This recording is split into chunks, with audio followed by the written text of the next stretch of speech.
So today I've got the pleasure of meeting Dr. Nathalie Djonda, and she's releasing a brand new book called Africans in the West. Now, for those of you who don't know about this brand new book, she speaks about the problems that the African experiences in the western region of the world, also known as the Occident. This book has so many awesome topics that she's talking about. Topics such as the culture. You know how the culture is such a feisty topic to discuss. She talks about marriage. You know, you'll marry people. This is an amazing topic to talk about. She's talking about religion. My goodness, religion. And she's also talking about education. These are all topics that we all care about. We are so diverse in our opinions about all these topics. And guess what? All of us, we are more than interested in gaining more and more information in it. So without any further ado, let's jump right in. Thank you so much for joining us, Nathalie. It's really a pleasure to have you. Thank you for inviting me. And I really want to get started because we have so much to talk about with your new book. Yes. And can you tell us, especially those who do not know, what is this book about? And I don't want to give the title because I want you to tell them exactly what's with this new book. What is the book about? Okay, so thank you for inviting me. I'm so blessed to be here today. Yeah, my book talks about Africans in the West. And I have it in French and English. Africans in the West. I want to advise somebody out there because, you know, I have like 6 chapters. The first one is culture. The second is religion. The third is education. And also I try to explain, talk about Africans' behaviors in the Occident and talk about friends. So the religion, I will start with the religion. The religion part is that, you know, the way we fast and we pray in Africa for us to travel. So it can be a Christian, Muslim, or even those people who don't go to church. You know, the way we went before we travel, we act. Oh God, I want to do this, God, I want to do that. As soon as we travel, it's like taking a plane, make us change our mind. And God has to be, we have to be faithful to God and we have to be thankful to God. But we African, as soon as we travel, God does not exist anymore.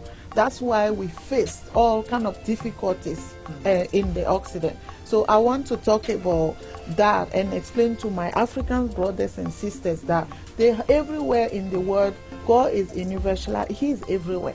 You say you have to be thankful and faithful to Him. What you were doing before He blesses you, as soon as you travel, you have to continue doing the same for Him to bless you. So let me make sure that I understand you well. Okay. Is it the impression that you have that most of Africans, when they come to the West, they forget to, you know, time to pray, or they actually don't even go to church, mosque, or whatever? Is that the understanding here? Yeah, sometimes they don't even go to church. They are so busy. I'm working, I'm busy. You know, you have to pay tithe. God say what? When you work, give Him 10%. I understand you are busy. Okay, are you paying your 10%? At least, do you have a church? Are you serving in the house of the Lord? And this is what you have to do before God blesses you. And you are showing God that you are thankful to Him. Are you thanking Him for bringing you abroad, or now you are too busy to even see God? So that's why you will see some people here, 20 years, 30 years, their life will never change unless they come back to God. And I want them to understand why they are facing a lot of difficulties. More the jealous people and fighting people and don't have time to go, more they will face challenges. This is what I want them to understand. And second is that you are busy, but at least you can find one Sunday or one time to go to church. Why don't you go to church? Before you have time to go to church, and now you don't have time to serve God anymore. And this is not fair. And I think we have to be thankful to God. You know, in the religion part, I didn't talk only about that. I explained African churches, pastor's wife, and all these things. You know, in Africa, when you are a pastor's wife, you have to be humble.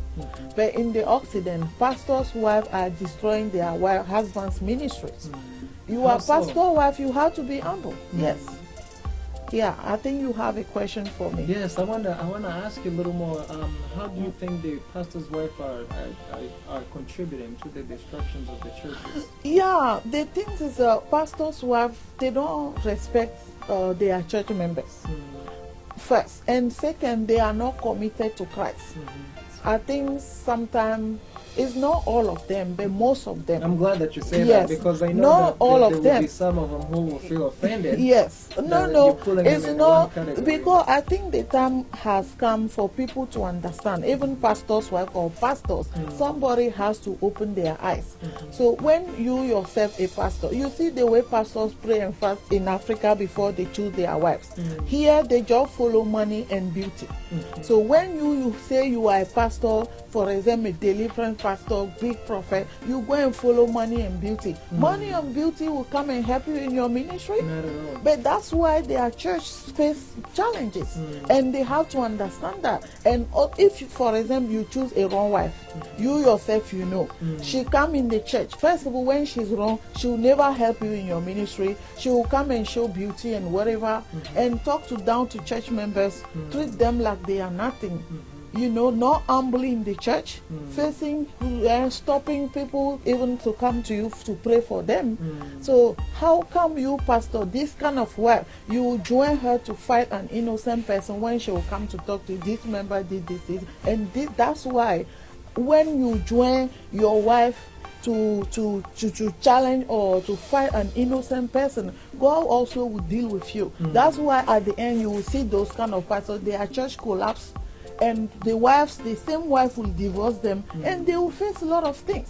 They have to understand that nobody, you cannot marry a humble wife and you face all these challenges in your church. So do you think that when they come to America, meaning families, African families, especially those who have been grounded in the gospel in Christ, as they move from Africa and coming to America, you think that at times the wives might not necessarily push forward or push the husbands to be strong in the Lord, or the wife are just ready to go since they have been I don't want to say entrapped, but sometimes I know that there is a feeling of when I'm in the West, I can do whatever I want to do.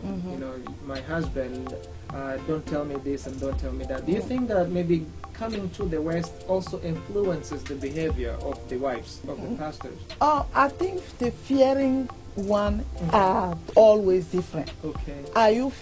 Do you fear God? Are you a fearing God person? That's the difference. If you doesn't matter you are in the Occident, if your wife, you choose somebody God himself gave to you, you know she's a fearing God person. Do you think she can change? Where I am, I received God very young. I really fear God. The reason why I'm doing what I'm doing also because I want to be thankful to God. Indeed. Why I'm in the Occident, why I didn't change my mind? Because it was already I fear God. you. And that's the difference. The fearing God pastor's wife are always different. And you will see the way they support their husband ministry. Now the ones they choose for beauty and money, they don't even know God. They are the one who help them to collapse their ministry. And you, pastor, you yourself, you say you are a pastor. Do you fear God? Do you fear God? If you really fear God, you won't join your wife to fight an innocent person. That is true. You will pray and you can see in the spirit. So that's the difference. And they have to understand that's why their churches collapse at the end and the wife fight them to divorce because themselves they are offending God. Yeah, that's why I want to talk to them. I'm not talking on somebody. I'm advising somebody on what to do to be protected by God. That's the difference. But I also do believe that I truly believe that as the people who fear God, we also have to come to the point where we matured enough to accept advice, to accept counsel, and not to feel offended, especially the ones that we don't necessarily want to hear. Now, I know I don't want to give away this chapter of religion, but I know that there are certain things that you have told the readers about, maybe a little bit of advice. Can you just tell us a little bit of what is it that you have provided as an advice on the religion, especially to the wives of pastors whom you speak very critically about? Yeah, the pastor's wife has to understand that before you marry a pastor, you have to understand that he's exposed everywhere. Because this is his calling. Your husband is there to praise God, but not there to praise you. They have to understand that. So when you are too much jealous and you are too much this, for at the end you will lose. Because God is above. This husband you are following, jealousy, stopping him to pray for God people. God himself can stop you to have your husband. God unite two hearts. He can divide two hearts. And they have to understand that. God put you there. You have to be humble and thank him every day. Amen. Support. Amen. And be a mother for your church members. Don't be there to fight them and only money your issue. No, that won't be the... I like what you just said. Be a mother for the church members. Yes, wow. Be a mother of the church members. Advise them. Love them, and this is only the way God can bless you to be above them. By fighting them, stopping your husband to pray for his people, that won't help you to go forward. Because when you put God first, you will never regret it. And the husband also has to know God called him to bless him and put him first, not to praise his wife. You see, you have to love your wife. You have to respect her, give her everything she needs. But when it comes for God, you put God first. You see? And this is the mistake, or that's the mistake pastors are making in the Occident. Ladies and gentlemen, there you have it. We don't want to give you too much of what's in the book because we want you to bless her. We want you to bless Dr. Nathalie. She has worked so hard to produce this wonderful book. It has a lot of advice. So please make sure that you do get this book. Now, I also want us to talk about a culture. Africans in the West. Now, when you talk about culture, it's a big thing. And I know that Africans have so many different cultures, and also they coming to the West, which is another culture that has to be added to it. Yes. How in the world did you even come to approach this subject of culture? Why would you even want to bring it on the table to begin with? Yeah, you know, first of all, this book, I didn't put it with my own strength. And I dedicated it to God because He is the one who opened my eyes and my mind to put it out there for somebody also to benefit with. You see? So we have to understand that African culture is different. Not too much, but it's still different than Occidental culture, the Western culture. So in African culture, we were born in our culture and we don't have anything to learn. But when we travel, we are coming in somebody's culture, we have to learn. And we have to understand the culture for us to live better. So if, for example, I'm in the United States, I know that I need English, right? And I know without understanding or speaking English, I cannot move forward. That is so true. Why don't I take little time to learn English or to go to school or do something to speak better English to understand people? That's the culture. Improving yourself. And also, we talk about culture. We know that in African culture, we don't have to call somebody before we visit. But here, we have to make appointment. Yes, indeed. Why don't us try to understand it that way for us to live better? You see? So we translate the culture back because we don't want to understand and learn it. And now we are using it against our brothers and sisters, saying that because we are in America or in the Occident, that's why we are nasty. No, Occidental culture is not nasty. We ourselves, we don't understand it. That's why we translate it negatively the way it is and fight out each other. So do you think that we should we should follow the saying that in Rome you do like the Romans? Which would in this conversation, for those who are in America, you simply just behave like Americans, put aside your culture, or you have to balance? What is your take on that? I think you have to balance, because Africans, you will be African No until matter you where. die. Your color will show you are African. Even though you live in Occident, or you were even born in America or in Europe or somewhere, you will still be African because you come from African background. And we have to understand it like that. You know, Yes. we have to balance. Take the good things and let the bad things.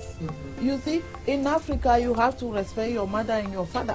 Why in the Occident you cannot respect your father anymore? Oh, I actually Occidental culture didn't tell me to slap my mother. agree.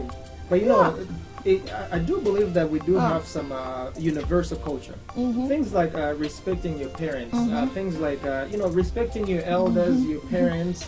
That should be a universal culture. Whether you are in Africa, whether you are in the West, whether you are in Asia, I think that's something that you ought to have. Yes. And for our kids, or our brothers, our cousins, our sisters, if any one of us doesn't have that, then oh my goodness, then it's a shame. I bet if the person would tell you, because I'm in America, that I can slap my mother. Hey, But that's the mistake we African we are making in the Occident. We know, like, did you know the way we praise or we respect our elders in Africa? yes, Here, do we have time for them? not really. How Very maybe few, I would say. we are very few, not all of them, but most of them. Oh yeah, I'm in America. I can talk to my uncle anyhow. Anyway, And the Bible say what? You have to respect your parents for you to live longer in this earth. yes. So why are we surprised when things are coming against us? Not only in Africa we have to be polite. Here too we have to be polite. And you are polite, you will be blessed. Everywhere, everybody will love you. Yes. Doors will be open for you. And we have to understand the culture. We have our way to love each other in Africa. They have their way also to love each other here. So why don't us balance? We learn, we join with what we have, and we respect people better. We live better. And that's a people we make the kind of mistake. Yeah. So do you think the West should also learn our culture, our African culture, so to speak, or they can just, we found the West, we have to just use whatever it is that they give us? What do you think? You talk about Africans who live here. Yes. If they have, no, they don't have to take what they give us. They give them. They just have to balance it. Take the good ones and leave the bad Leave the ones. bad ones. But here we only take the bad ones and we let Mix the it. good ones go. Oh, And that's why you see us African, everybody hate each other. Here, do you think they hate each other? Occidental culture doesn't say that. Well, mainly because they're Ah. too busy to hate each other. Even those who hate each other, they hardly see each other. Because if you're working 16 hours a day, let me put it this way: if I'm working 16 hours a day, I don't have time to come and fight with you, my sister, because for once I'm coming from work. I am tired. I am grumpy. I need to go to bed. I don't have any time to fight with you. Yeah. And I think that's probably one of the biggest reasons why the Westerners they don't have time for each other. Therefore, even the culture that we fighting so hard to hold on to, especially that you're encouraging us to hold on to in your book, sometimes we even lose it because we don't have the time to interact with one another and to learn and to appreciate some Yes. things that really comes only through culture. Yes. Yeah. So what do you have to say to not just the Africans? Because I do believe that culture it transcends the race. It transcends the skin of the color. What would you have to say to our listeners and who especially are gonna be reading this book? Yeah. This book is for everybody. So for Africans, for them to know how to live better in the Occident. For other countries or other races, for them to know how Africans operate. Do you understand? Yes. Because this is their way to learn African culture too, through this book. Yeah, so I made this book for everybody, not only for Africans. Yes. Somebody will learn from this book how to deal with Africans while they are in the West. Yes, That is that's good. yeah, that was the reason why Good. I put this book. Good. And now there's a big one here, marriage. Because I know when we talk about marriage, especially in the West, so many marriages have been falling apart, and others are falling apart even as we speak. And it's very sad because marriage is supposed to be sacred. I believe in marriage, and I know that it's not something to enter lightly. You have to be careful, and you have to take your time with it. What is it that you have to say about marriage? Yeah, marriage. In my book, I focus on people who bring women from Africa. You see, so the things is that they don't take their time, like you just say. It's not something you just enter. You have to take your time, make sure before you commit. So the things is that when they meet women here, they still have their 100% African mentality because they don't want to balance in the culture. African culture, you can marry 2-3 wives or even beat your wife, nobody cares. But in the Occident, you have to respect your wife. So because of that, here, Africans who live here, they know they cannot mistreat them like the way they used to do in Africa. They will just go and ask somebody, bring me a woman from Africa, with the intention that, okay, when she come, I will be the boss in the house. But the things is the same way when he came here, he learned other culture. The same way the person will come and learn other culture. And when they bring them, they want to be too much boss. They want to treat them like Africa. They want to mistreat them. And that doesn't work. So before even they choose their wives, they make mistakes. Let me explain to you why. First, maybe you come from a big family. You travel abroad. You were in different culture for a while. Now you are asking your uncle to bring you a woman for your village. How come you, a city guy, plus you travel in the abroad, you marry a village girl, jumping like that in some culture? Do you think that can work? Well, I believe that for once, that it can work, but in most of the time, there's so much incompatibility. Yeah, that's what I'm saying. Yeah, and I do understand that because if you spend so much time in the city and the other person spends so much time in the village or somewhere less developed, there will always be certain conflicts. And plus you are educated. Yes, and I do see what you are saying. But Yeah. For the record though, I condone men who beat their wives.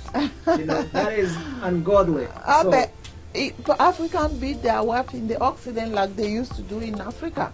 And they don't want the wife to say. Any man, whether you are in Africa or in an Occident, who's beating your own wife, we need to come and get you. It is not right, it is ungodly. Oh, okay. And also the moms, these mothers, these women, you shouldn't really keep it quiet because that is an abuse.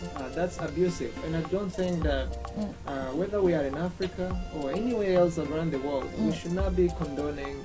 We should not be encouraging abuse because abuse in any form is still abuse. Yes, it's true. So marriage should not be a vehicle for abusive, for abusive people, for abusive, license. It should be, if anything, personally, I feel like it should be a way to nurture you, to grow, to allow you to grow, to learn one another, to appreciate one another, to love one another, and to really become an added value to the society on it. Yeah, but let me explain to you again what I say, the advices that I gave for the marriage. So first of all, if you are highly educated and you come from a big family, you travel in abroad for a long time, and you want to bring a wife from Africa, choose somebody also. If you have a master's degree, choose somebody who have associate degree or bachelor degree. And in that case, you have the same level. Why not master? Yeah, why not master? It can be possible, but at least you have master. Choose at least somebody who have associate or bachelor degree. Because you have the same language, you have the topic to discuss. But if you are highly educated masters and your uncle bringing you a woman from village, I'm sure you have issue. And second, when you have at least associate degree, choose somebody who high school at least, and you have the same level, the same thing. You are low, choose somebody low, and you have the same mind. But if you are a Christian, very born again, prayerful, choose somebody who pray. Don't go and the mistake is that because, oh yeah, maybe you meet somebody nice here, you don't want to marry the person because he's not from your village or your even sometimes the same country. Oh, I don't want to marry because you are not from my village. You see, and he will bring somebody for his village or for whatever, and that won't work. You see what I'm saying? Yes. And or are you ready to marry, or you just need sex? Because sometimes also we are not ready. We call loneliness or sex or something, and that's why we are rushing into something for us to bring us women. We don't even know. We never met before. And as soon as the person arrives, you see, this is not what you are looking for. And as soon as 2-3 times your sex finish, you start feeling, you will start mistreating person. Ooh, now don't get me started, because I know there are a lot of men and women whose intentions are sexually attractiveness and sexually you just want to be fulfilled in that that nature. But I think marriage is more than that. Yeah, more than that. And it ought to be respected as such. Wow. Yeah, that's why marriages are collapsing in the Occident. But and also, men or women, when the person comes, they have to respect them. They don't respect them. Everybody wants to be respected and praised. If you praise your wife, hey, my wife is this, my husband is this, who don't like it? Everybody like it. Of course. But if you wake up every day, you slap the person, you beat the person, but the person will go. Yes, That's why you see them, they complain, I bring her, I spend a lot of money, she came and she left. But you know, who are you condemning? I know that when it comes to marriage, for some people they say 50-50. Others say it's either or nothing. And there are those who say it's 100% and zero. What is your philosophy on marriage? Well, first of all, I'm a Christian, and I think it's everywhere, Christian or not. What the Bible says, men have to take care of his wife, right? Yes. And what the Bible says, the wife has to respect the husband. So man has to love his wife, and husband has to love his wife, and wife has to respect the husband. And the husband is the head of the household, right? So here in the Occident, men want to be the wives, and the wives want to be the men. You see? So because you want her to be the man, she has to pay the rent, she has to do everything, and you will be surprised at why she doesn't respect you. Now let's talk about that a little bit, because I know that yes, a man should always be the provider for his family, because the Bible says so. But at the same time, especially here in the West, there are those instances where the husband doesn't have a job, especially if he just came from Africa and he's learning the ways of the West. The wife has been here maybe for years. She has a great job. She's able to provide for the family. What advice would you give that man not to feel inferior to the wife, but also for the wife not to feel, not to disrespect or to feel like, you know what, you're nobody now, because you're bringing nothing on the table. So you can just be quiet and let me do the thing. What would be your advice in such a way that that family stays together and the marriage becomes stronger, even though for the time being that husband, that spouse isn't able to provide for the family? Okay, the first of all, I'm coming back from where I was coming from. The Bible says what? Man has to love his wife, and you, the wife, you have to respect your husband. Yes. Doesn't matter the situation. That's why when you marry, they say you'll be together for the worse and for the what? for the better. Better and for worse. Oh, yes. So you commit. This is the situation he's facing. Everybody has to support each other, because it can be you also the next day. You see? Oh yeah. Today the husband is suffering. You are proud. Tomorrow it can come against you. Yes, God is the one who gives jobs, the good jobs, everything. So for me, you have to respect your husband. That's matter, because everything belongs to you. You together. Your money belongs to him too. It's not because you are in the Occident that you don't have to respect him. And he also, since the wife is doing everything for her not to talk to him down, he too has to show her love. You know, he has to show her love. Since he's in the house, when the wife arrives, I hope he will help her also. Yes. You know, and that's critical, because I know that the majority of African men, they have very little knowledge, or do not even want to participate when it comes to anything related to the kitchen, for example, or household management. Because they say, you know what, my wife has to take care of that, therefore it's your job. Now, if you have to go to work, you go in there, you're spending 8 hours, 9 hours, or however the main hours, I should not expect you, or at least let us not expect her to come home and we say, go cook for us. Yes. Because then it's not right. Yes. Then that's not loving you, because you're sacrificing for the moment, for the whole family. And then we not making any effort to help in the in the household. Now, I know that it's big, and I want to find. I'm curious to know what is your stand on men who don't want to cook, who don't want to sit in the kitchen or stand in there to even just to learn how to make tea, for example. Oh. So before, if it's my husband, for example, before I marry him, I know. Yeah. So I will just support him like that. He doesn't want to make tea, I'll give it to him since I love him. So what happens then if he's out of job, you're working 16 hours a day, you come home, you're hungry, and you say, my wife, I need you to bring the food. No, I need you to bring the tea. I hope my husband won't be like that. No, I don't want even to think about that. But I'm sure no man will really do that unless something is wrong. Yeah, unless. So, because I know that there are, it might sound very funny, but I know that there are families who are struggling, and on that side. On a serious note, how would you maybe advise or encourage that family to work those differences, so that the man humbles himself and learn how to help and learn how to acknowledge that my spouse, she's working very hard because she loves us all. It's not about me being the male, or it's not about the ego. How would you tell him to just calm down and to become a team member? Yeah, like I said before, the Bible says, men or husband, love your wife. A man who loves his wife will never do that. Because when you love somebody, you want to do good to the person. You see, when you love somebody, you want to give your best.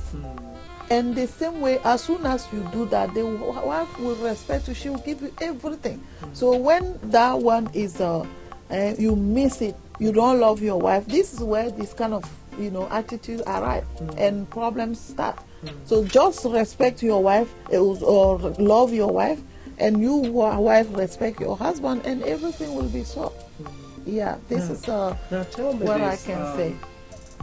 Because I know that there are a lot of Africans who come here and they either meet other Africans, they get married, or they meet Americans, African Americans, or whoever that's been in America, and they get married. And sometimes they don't necessarily even have to be of a Christian background. They could be in any denomination. Now, what do you have to say about those two loving birds who get together and have not really invested a lot of time knowing, especially the religion background? Because I know it becomes a huge issue later on in life. How do you think that marriage how do you think that marriage get to be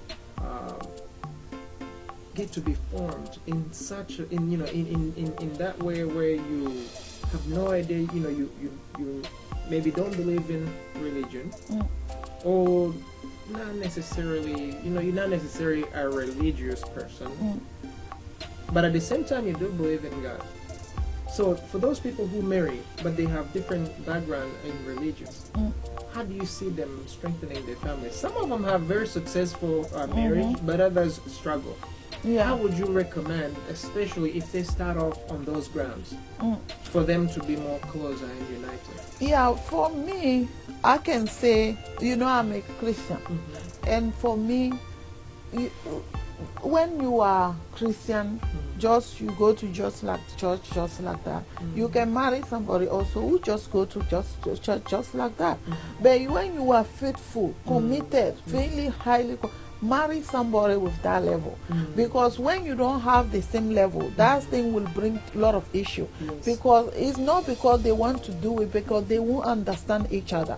You see, because the other person who don't have that level would think that the other one is doing too much. You see, but the other one also has too much, would think that this person doesn't want to do anything, and it will bring a lot of issue, or he will understand why the other one is doing like that. And it's better when you are committed, faithful one, marry a woman like you. This is exactly the same I say for pastors. They marry women who doesn't know God and come and help them to destroy their ministry. It's the same thing. It's very the same thing I was saying. Yeah.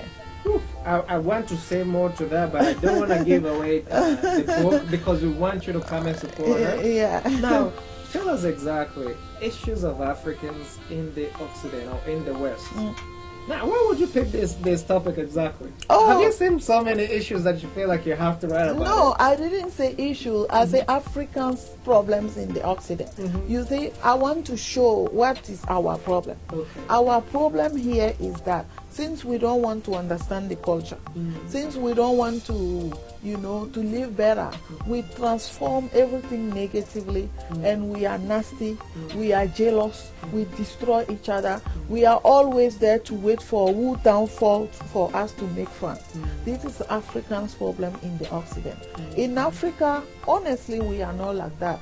Occidental culture is not asking that to be like that too. Why we arrive and we are so nasty? That's what do you the think problem. that's the case? What do you think maybe influence most people to become? Nothing influences us. Nothing influences us is our own interpretation of the culture. We think that's why I say people here have their way to love each other. We too in Africa, we have our way to love each other.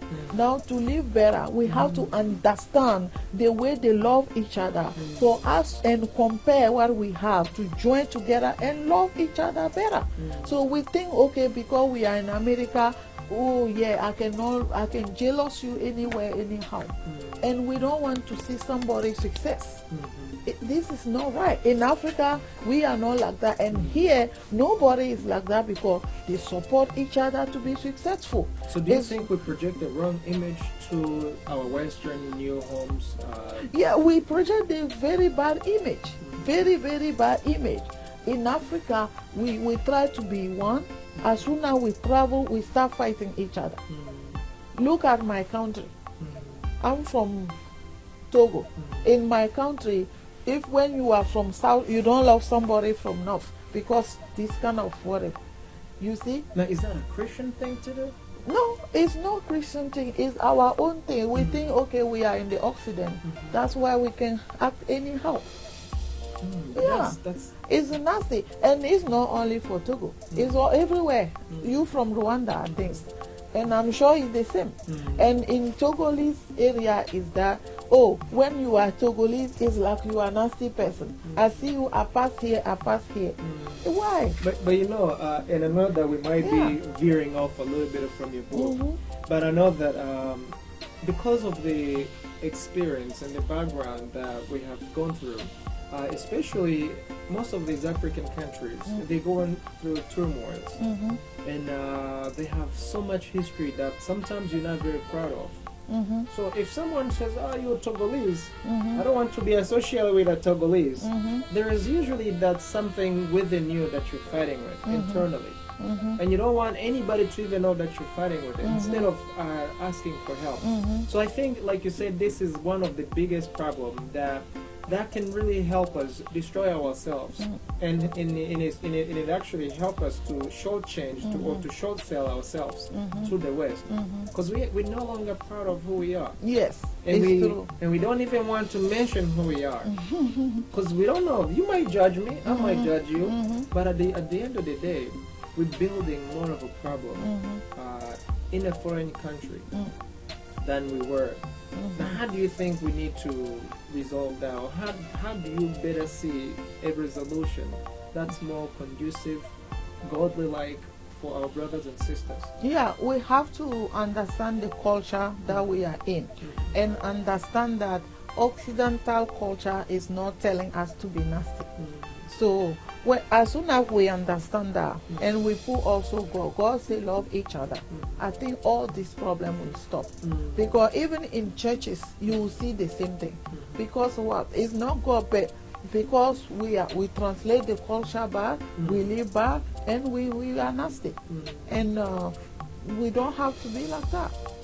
Yeah, we don't really have to be like that. So what role do you feel that the men and women of God, specifically the pastors, because I do believe that you are women of God and I am a man of God, but those who have the burden of guiding the members, the sheep, what do you think they ought to do, specifically when it comes to different problems that we are having here and we find it so difficult to deal with?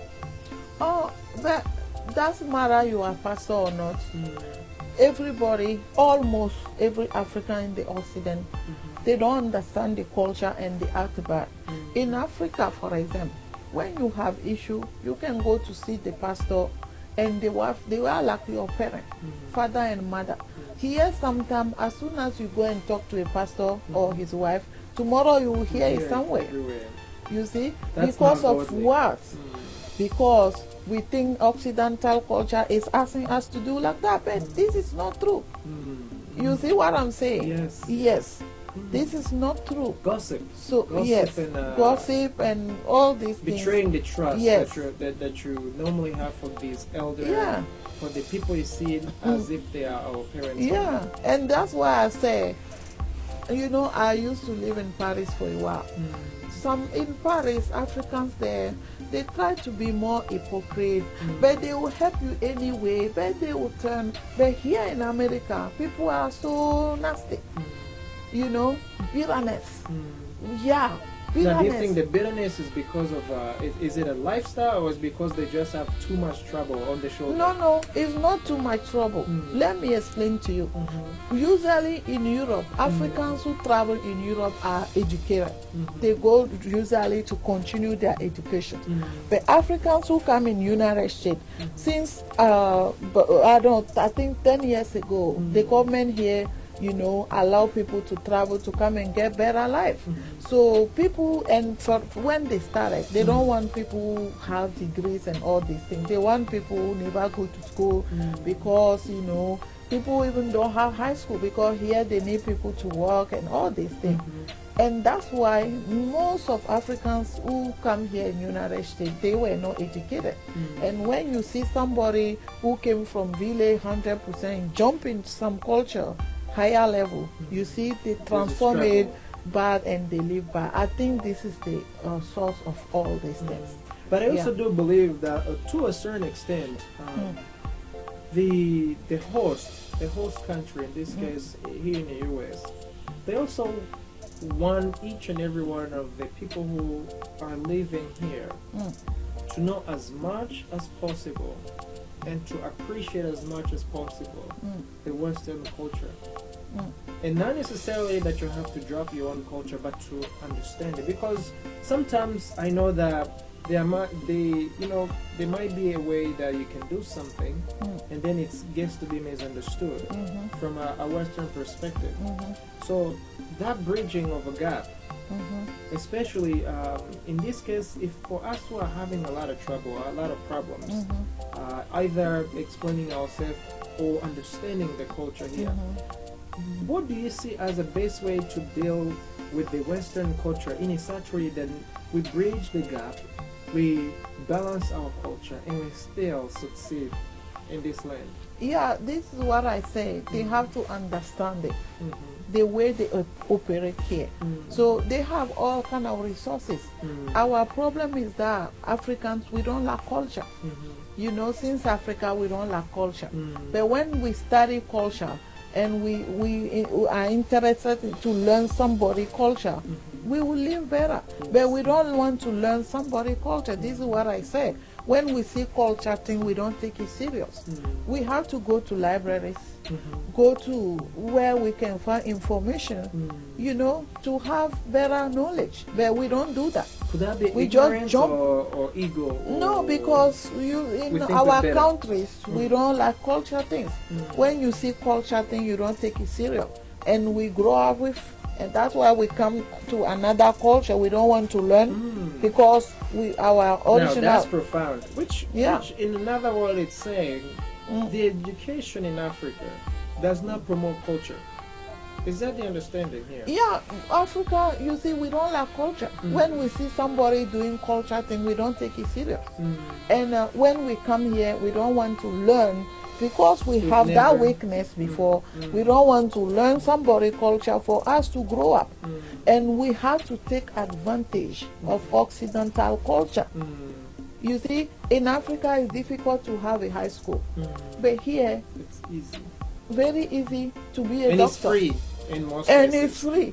But why don't ask if you know you don't have a high school in Africa? At least if you were even in elementary, you can pass a GED here to go to the university. Yes. But and it's free. But it's still our problem. We don't want to take advantage. So we need someone who care enough to guide our young men, our young women to pursue education, to pursue ways of bettering themselves, so that we are more successful, more highly up to here in the States, and eventually also better, better neighbors of one Yes. another on it. Yeah. Yeah. I think we are done. Now, Dr. Nathalie, thank you so much. I know that we've taken a lot of time. We want you to check out this book. It has a lot of good information. Please do check out this book. Africa. And also, we'd like to find out, how do we find you on the internet? Do you have a website? Oh, How do yeah. people get in touch with you? Yeah, I have a website for the book. It's www.africansinthewest.com. Amen. And you can buy it there, or you can go to Amazon and you can also find it there. You hear And it there. sometime in local bookstores, Bookstores. you have it also. Good. We make sure Yeah. that we put that link there, AfricansInTheWest.com. AfricanInTheWest.com. All right. Thank you so much, Okay, Dr. thank you Nathalie. for It was a inviting pleasure me. having you. Thank in. you so much. All right.